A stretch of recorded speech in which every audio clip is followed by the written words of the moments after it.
जय हिंद बच्चों। कैसे हैं आप सब? आशा करती हूँ खूब स्वस्थ होंगे आप लोग और अपनी पढ़ाई में व्यस्त होंगे। तो आइए बच्चों, लक्ष्य हिंदी क्लासेस में आप किरण मैम के साथ जुड़े हुए हैं।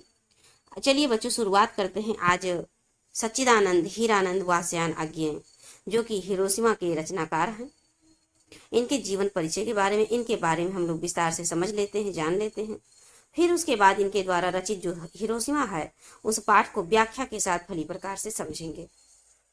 तो आइए बच्चों, ये जो लक्ष्य हिंदी क्लासेस चैनल है, इसके माध्यम से हम कक्षा 9, 10, 11 और 12 ये 4 क्लासेज में बच्चों जो हिंदी विषय है, इसके संपूर्ण पाठ्यक्रम को हम इस चैनल के माध्यम से आपको प्रोवाइड कर रहे हैं।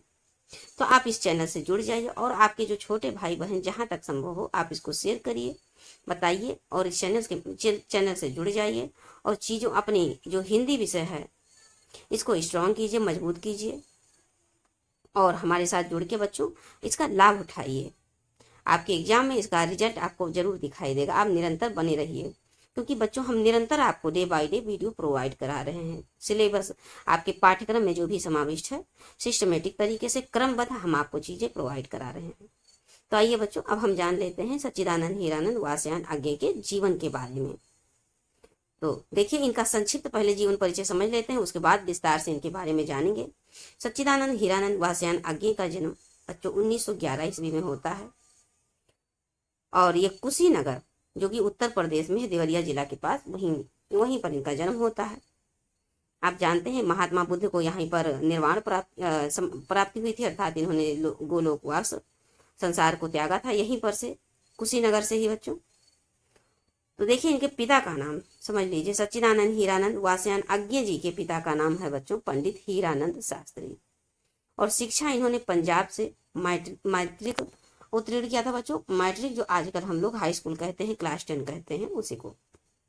मद्रास जाकर इन्होंने इंटर विज्ञान साइड से पास किया और इसके बाद लाहौर से बच्चों इन्होंने बीएससी और उसके बाद में एमए पूर्वार्ध अंग्रेजी विषय से परीक्षा उत्तीर्ण की। और इनकी रचनाएं बच्चों देख लीजिए। भग्न दूत चिंता इत्यलम हरी घास पर छड़वर बावरा अहेरी, और आंगन के द्वार कितनी नाव में कितनी बार। यहाँ पर कुछ लिंक करते हुए आप याद करने का प्रयास करें बच्चों। बावरा अहेरी, चिंता, भग्नदूत इत्यलम और कितनी नाव में कितनी बार, आंगन के पार द्वार। सच्चिदानंद कहते हैं उनके आंगन के द्वार पर, के द्वार पर बावरा अहेरी खड़ा हुआ है और वहां पर हरी घास में क्षण भर टहलते हुए बावरा अहेरी जा रहा है। फिर वहां पर भग्नदूत और चिंता इत्यलम आ जाते हैं। कौन कौन? भग्नदूत, चिंता और इत्यलम कहाँ आ जाते हैं? आज्ञे जी के आंगन के द्वार पे। पहले से ही बावरा अहेरी होता है, हरी घास वहां पर उनके द्वार पर हरी घास होती है चारों तरफ, तो वहां पर क्षण भर के लिए बावरा अहेरी वहां पर खड़ा होता है। वहां पर भग्नदूत, चिंता और इत्यलम आ जाते हैं और फिर उसके बाद कितनी नाव में कितनी बार ये लोग आपस में बात करते हैं कि एक नाव से एक दूसरे पार जाना होता है, तो कहते हैं कितनी नाव में कितनी बार हम जाएंगे। इस तरह से थोड़ा सा जोड़ के बच्चों याद करने का प्रयास कीजिएगा। और कहानी संग्रह में देखिए, विपथगा परंपरा कोठरी की बात, विपथगा परंपरा और कोठरी की बात हो रही है यहाँ पर। तो शरणार्थी जयदोल और तेरे प्रतिरूप अमर बल्लरी। तो विपथगा परंपरा की बात कर रहे हैं। कौन? कहाँ पर कर रहे हैं? कोठरी में कर रहे हैं। कैसी बात कर रहे हैं? विपथगा की बात कर रहे हैं, परंपरा, विपथगा और परंपरा की बात कर रहे हैं। बात कैसी हो रही है? परंपरा की। शरणार्थी को सिखा रहे हैं, अपने शरणार्थी को सिखा रहे हैं कि हमेशा जय बोलिए। क्या करिए? जय बोलिए, परंपरा के साथ जय बोलिए। और फिर उसके बाद अमर बल्लरी हैं, विपथगा हैं। इनको कोठरी में क्या बता रहे हैं? सब शरणार्थी इन लोगों को क्या कह रहे हैं कि जय दोल, मतलब जय बोल। जयदोल को बच्चों जयदोल से जोड़ लीजिए। और शेखर, उपन्यास है एक। शेखर एक जीवनी जो कि 2 भाग में है। और नदी के द्वीप और अपने अपने अजनबी। नदी के द्वीप पर अपने अपने अजनबी होते हैं, जहां पर शेखर एक जीवनी लिखते हैं, अर्थात आज्ञे जी एक जीवनी लिखते हैं। कहाँ पर?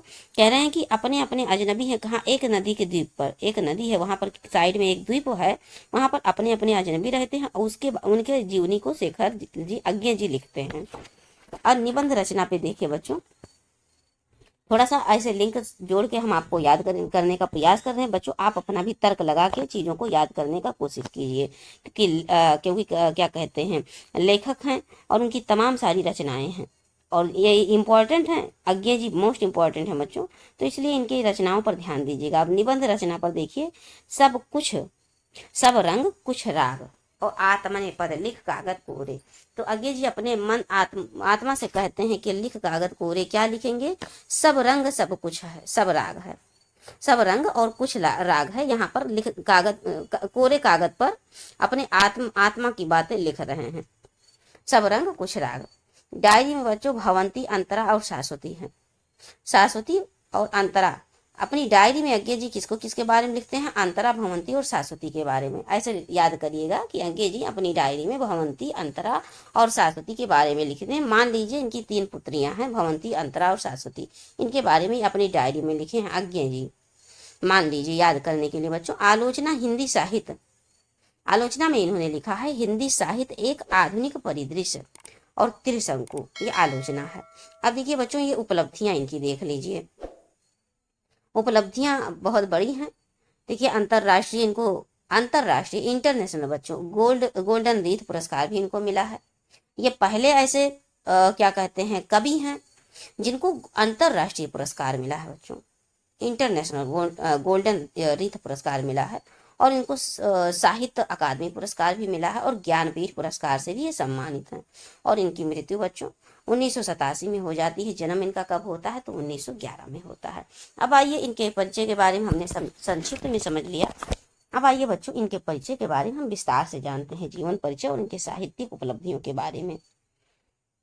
आप लोग हमारे साथ तैयार हो जाइए और पढ़ना प्रारंभ कीजिए, चीजों को ध्यान से याद करने का कोशिश कीजिए बच्चों। देखिए सच्चिदानंद हीरानंद वात्स्यायन आज्ञे का जन्म 7 मार्च, देखिए ये 7 मार्च है, 7 मार्च, और 1911 में उत्तर प्रदेश के देवरिया जिले के कुशीनगर में होता है बच्चों, ध्यान दीजिएगा। और वत्स क्या कहते हैं? वत्स गोत्रीय सारस्वत ब्राह्मण वंशी इनके पिता, मतलब ये कौन से वंश के थे? तो वत्स गोत्रीय सारस्वत ब्राह्मण थे इनके पिता।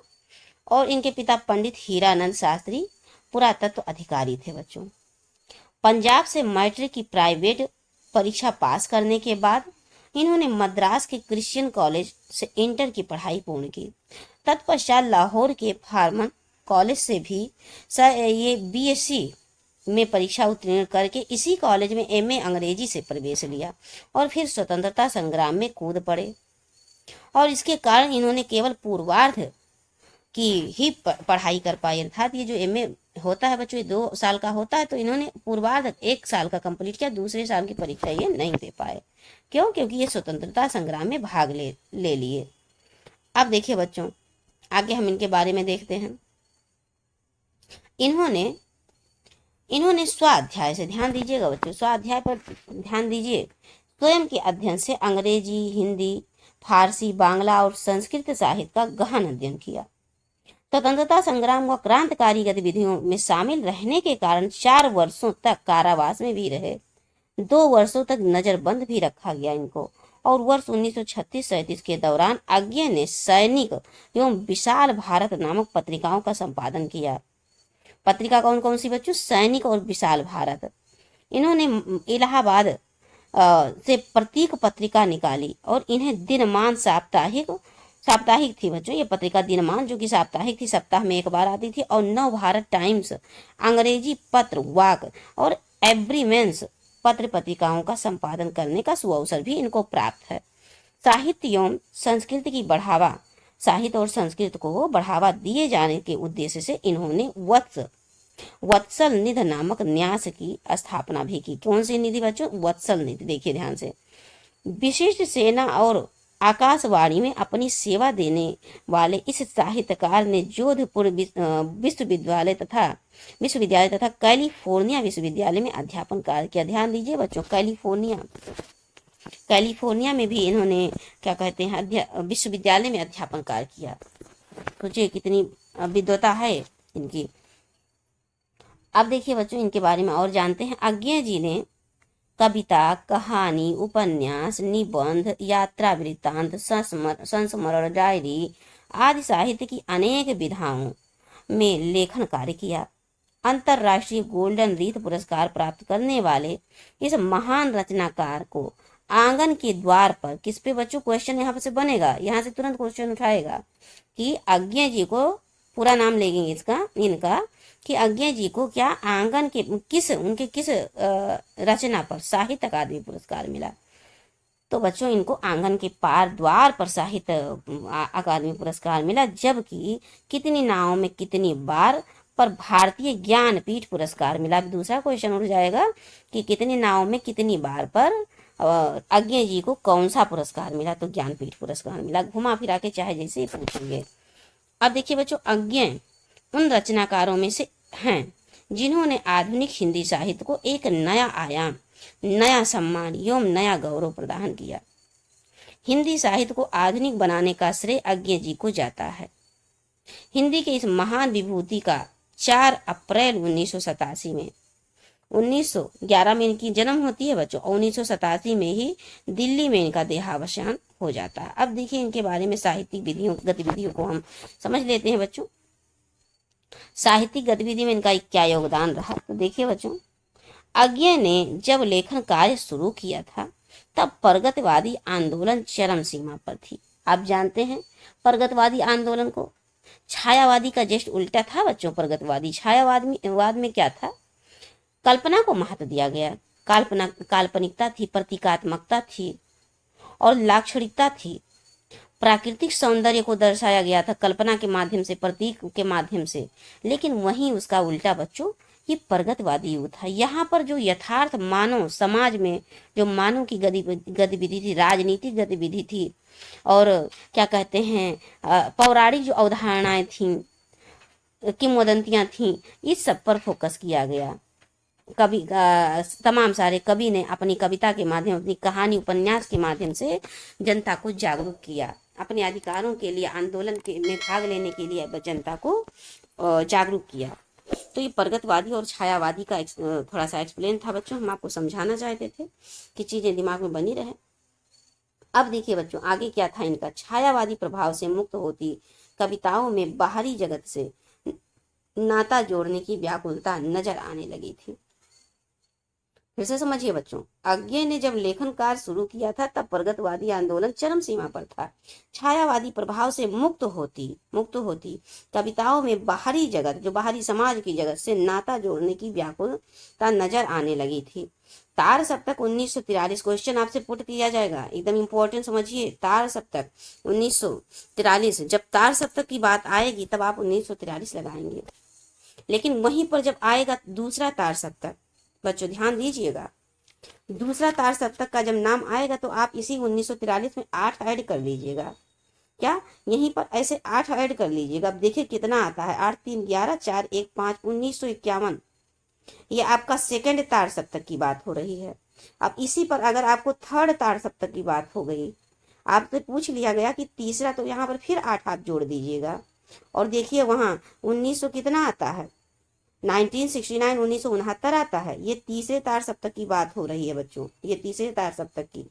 अब यहीं पर आपका चौथा तार सप्तक अगर पूछ ले तब क्या करेंगे, देखिए यहाँ पर 8 और यहाँ पर 8, देख रहे हैं 8 8 16 हो गया। अब इसी में 4 और जोड़ दीजिए, 16 4 20। अब यहाँ पर 20 ऐड करिए, देखिए कितना आता है, 9 और 8 कितना हुआ 1968। कितना 20 आपको ऐड करना है। ये तीसरा तार सप्तक है, ध्यान से देखिएगा बच्चों, क्षमा करें यहाँ पर 59 रहेगा, वही तो हम कह रहे हैं कहीं कुछ मिस्टेक है। देखिए बच्चों 1989, ध्यान दीजिएगा, चौथा तार सप्तक। यहाँ थोड़ा सा मतलब ये हो गया है, साफ साफ नहीं दिख रहा है बच्चों, बस हम आपको याद कराने का प्रयास कर रहे हैं, चीजें आपके दिमाग में बैठी रहेंगी। आपको अगर पूछ लिया, देखिए पहला तार सप्तक है 1943, अब यहीं पर आप 8 जोड़ देंगे तो आपका दूसरा तार सप्तक निकल आएगा। फिर आप 8 जोड़ेंगे तो तीसरा तार सप्तक भी निकल आएगा बच्चों। और जैसे आपसे क्वेश्चन किया कि चौथा तार सप्तक बताइए, तो आप क्या करेंगे, 8 8 2 बार जोड़े हैं ना, उसमें 4 और जोड़ दीजिए, 20 हो गया। अब उसमें 20 जोड़ के आप निकाल दीजिएगा, दिमाग में रखिएगा ये बात। फिर हम बार बार और डिस्कशन करेंगे याद रहने के लिए आपके एग्जाम तक। अब आगे बढ़ते हैं बच्चों। देखिए अब यहाँ पर क्या कहा जा रहा है कि 1943 के माध्यम से अज्ञे ने प्रयोगवादी काव्य आंदोलन को छेड़ दिया, अर्थात उसमें इंटरफेयर करना प्रारंभ कर दिए ये। अब देखिए 7 प्रयोगवादी कवियों की रचनाएं, मतलब सप्तक क्यों नाम रखा गया, इसमें 7 मतलब थे। कैसे प्रयोगवादी कवि थे, प्रयोगवादी कवि थे बच्चों, ध्यान दीजिएगा। इस काव्य रचना में संग्रहित है, मतलब ये जो तार सप्तक है बच्चों, इसमें 7 कवि हैं, 7 कवियों ने मिलकर लिखा इसको, इसलिए इसका नाम भी सप्तक रखा गया। इस संकलन में मानवीय भावनाओं के साथ साथ प्रकृति का मानवीकरण, उसकी संवेदनाओं को भी सहज बोलचाल की भाषा में भी अभिव्यक्त किया गया बच्चों। इस नवीन काव्य धारा के प्रवर्तक अज्ञे को तत्कालीन बुद्धिजीवियों का विरोध भी झेलना पड़ा, क्योंकि स्वतंत्रता आंदोलन में जो भाग लेगा तो विरोध तो झेलना ही पड़ेगा। आप तो समझ ही रहे हैं उस समय की दशा। पश्चिमी काव्य शिल्प की नकल करने का आरोप लगने के पश्चात अज्ञे ने प्रयोगवादी आंदोलन को जारी रखते हुए दूसरे सप्तक और फिर तीसरे सप्तक का भी प्रकाशन किया। इन युगांतरकारी काव्य संकलनों का संपादन कर अज्ञे ने निश्चय ही साहित्य के क्षेत्र में भारतेंदु के पश्चात एक दूसरे आधुनिक युग का प्रवर्तन किया बच्चों। पहले जो थे भारतेंदु हरिश्चंद्र ने एक आधुनिक युग का शुरुआत किया था, लेकिन ये दूसरे नंबर पर अज्ञे जी आ जाते हैं। इसीलिए बच्चों अज्ञे आपके इम्पोर्टेंट में हैं और इनको आप दिमाग में याद करके रखिएगा, एग्जाम में अवश्य एक ना एक नंबर मिल जाएगा। अब देखिए बच्चों इनके कीर्तियों के बारे में हम समझ लेते हैं। इनके कीर्तियों को बच्चों हम क्या कहते हैं, ट्रिक के माध्यम से आपको किसी अन्य क्लासेज में पढ़ा देंगे, जिसमें हम लेखक और उनकी रचनाओं को ट्रिक के माध्यम से याद करें। इस तरह से हम बनाएंगे और कई सारे लेखक को लेंगे और उनकी रचनाओं को लेंगे। तो अज्ञे की साहित्यिक रचनाओं का संसार अति विस्तृत है बच्चों, छोटा मोटा नहीं है, बहुत सारा लिखे, आपने अभी देखा ही संक्षिप्त परिचय में। इन्होंने साहित्य की गद्य एवं पद्य दोनों विधाओं में भरपूर लेखन कार्य किया। इनकी रचनाओं में कविता संग्रह भग्नदूत, चिंता, इत्यलम और हरी घास पर क्षण भर, बावरा अहेरी, इंद्रधनुष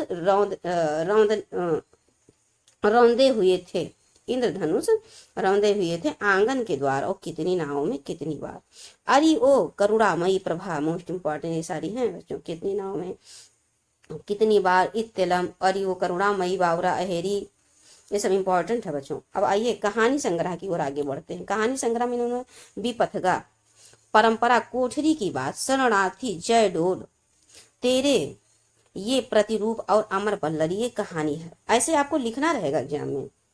देखिए बच्चों इसी तरह से चीजें आपको, जैसे कविता संग्रह तो आप ऐसे हेडिंग डालेंगे, ऐसे नहीं लिखेंगे। ऐसे आपने कविता लिखा, देखिए ध्यान से देखिए, कविता लिखा वैसे आप हेडिंग डाल के, अब ये कविता आपने लिख लिया, अब इसको अब ऐसे ये सब लिखेंगे बच्चों। एक कहानी संग्रह लिखेंगे ऐसे, फिर हेडिंग डाल के फिर ये सब लिखेंगे, विपथगा, परंपरा, कोठरी की बात, शरणार्थी, जय डोल, तेरे, ये प्रतिरूप, हाँ, अमर बल्लरी, ये सब। अब उपन्यास आप ऐसे लिखेंगे, फिर हेडिंग डालेंगे, फिर आप लिखेंगे शेखर एक जीवनी, नदी के द्वीप, अपने अपने अजनबी, 2 लिख देंगे तो बहुत है, शेखर एक जीवनी, नदी के द्वीप, या अपने अपने अजनबी, नदी के द्वीप। अब आइए बच्चों निबंध संग्रह पे, अब इसको भी ऐसे लिखना है। यहाँ पर तो हमने थोड़ा सा मिस्टेक हो गया बच्चों, ये देखिए निबंध आपको लिखना है और निबंध लिखने के बाद जब थोड़ा आप क्या करेंगे, निर्देशात्मक ऐसे हेडिंग लगाएंगे, उसके बाद तब लिखेंगे, ठीक है। तो देखिए संग्रह में सब रंग और कुछ राग, क्या है, सब रंग कुछ राग, आत्मने पद लिख कागज कोरे। अब नाटक में उत्तर प्रियदर्शी, देखिए बच्चों नाटक में उत्तर प्रियदर्शी, और यात्रा वृत्तांत में अरे यायावर रहेगा याद, आ से अरे, आ से यात्रा और आ से अज्ञे। ध्यान दीजिएगा क्वेश्चन पूछ लेगा कि अरे यायावर कौन सी विधा है, तो आप ध्यान दीजिए यहाँ पर देखिए आ से अरे और आ से यायावर से यायावर और या से यात्रा, और किसी की रचना है अगर पूछ ले तो आ से अरे और आ से अज्ञे। इस तरह से एक बूंद सहसा उछली और डायरी भवंती, अंतरा, शाश्वती और संस्मरण, अस्मृत रेखा, ये सब इनके यात्रा वृत्तांत है बच्चों। अब आलोचना के क्षेत्र में देख लेते हैं कि इन्होंने क्या लिखा। हिंदी साहित्य एक आधुनिक परिदृश्य और त्रिशंकु, ये इनकी आलोचना है बच्चों। अब अंग्रेजी काव्य आलोचना क्या है, निबंध कितने प्रकार के होते हैं, कहानी क्या है, डायरी क्या है, ये हमने सब बच्चों थ्योरी में अच्छे से, गद्य साहित्य का इतिहास जो है उसका आप प्लेलिस्ट है पूरा A to Z आप उसमें थ्योरी से लेके क्वेश्चन आंसर तक चीजें दी हुई हैं। हमने कंप्लीट कर दिया है गद्य साहित्य का इतिहास, और हम पद्य साहित्य के इतिहास की ओर आगे बढ़ रहे हैं, तो आप उसको अवश्य देखिएगा बच्चों। तो देखिए, अंग्रेजी काव्य कृति में prison days and other poems प्रमुख है। क्या? Prison days and other poems. और अज्ञेय की लगभग समग्र काव्य रचनाएं सदा नीरा भाग 1 और 2 तथा सारे निबंध केंद्र और परिधि नामक ग्रंथ में संकलित हैं। अच्छा बच्चों, ये क्या कह रहे हैं फिर से समझ लीजिए। ये कह रहे हैं कि जो अज्ञेय जी की काव्य रचनाएं हैं बच्चों, वो सदा नीरा नाम से शीर्षक है, सदा नीरा नाम शीर्षक से भाग 1 और भाग 2 में सारी चीजें उसमें काव्य संग्रह संकलित हैं। और जितने निबंध हैं बच्चों, निबंध जितने, वो केंद्र और परिधि नामक शीर्षक में सब इकट्ठा संकलित है बच्चों। संकलित अर्थात कलेक्ट है, इकट्ठा है। अब इनकी काव्य विशेषताएं भी थोड़ा सा नजर दौड़ा लेते हैं बच्चों। धैर्य से आप इनको सुनिए, क्योंकि विस्तार से सुने रहेंगे तभी आप इनके प्रश्न को हल कर पाएंगे। तो काव्यगत विशेषताएं भाव पक्ष में देखिए क्या है। मानवतावादी दृष्टिकोण, इनका दृष्टिकोण मानवतावादी था। इन्होंने अपने सूक्ष्म कलात्मक बोध, व्यापक जीवन अनुभूति और समृद्ध कल्पना और शक्ति तथा सहज लेकिन संकेतमयी अभिव्यंजना द्वारा भावनाओं के नूतन एवं अनछुए रूपों को उजागर किया। दूसरा बच्चों, व्यक्ति की निजता को महत्व, अज्ञेय ने समष्टि को महत्वपूर्ण मानते हुए भी व्यक्ति की निजता या महत्ता को अखंडित बनाए रखा। व्यक्ति के मन की गरिमा को इन्होंने फिर से स्थापित किया। ये निरंतर व्यक्ति के मन के विकास की यात्रा को महत्वपूर्ण मानकर चलते रहे। अब थोड़ा और इनके बारे में समझते हैं बच्चों। रहस्य अनुभूति, अज्ञेय ने संसार के सभी वस्तुओं को ईश्वर की देन माना तथा कवि ने प्रकृति की विराट सत्ता के प्रति अपना सर्वस्व अर्पित कर दिया। इस प्रकार अज्ञेय की रचनाओं में रहस्यवादी अनुभूति की प्रधानता दृष्टिगोचर होती है बच्चों। प्रकृति चित्रण, अज्ञेय की रचनाओं में प्रकृति चित्रण के विविध चित्र मिलते हैं। उनके काव्य में प्रकृति कभी आलंबन बनकर चित्रित होती है तो कभी उद्दीपन बनकर।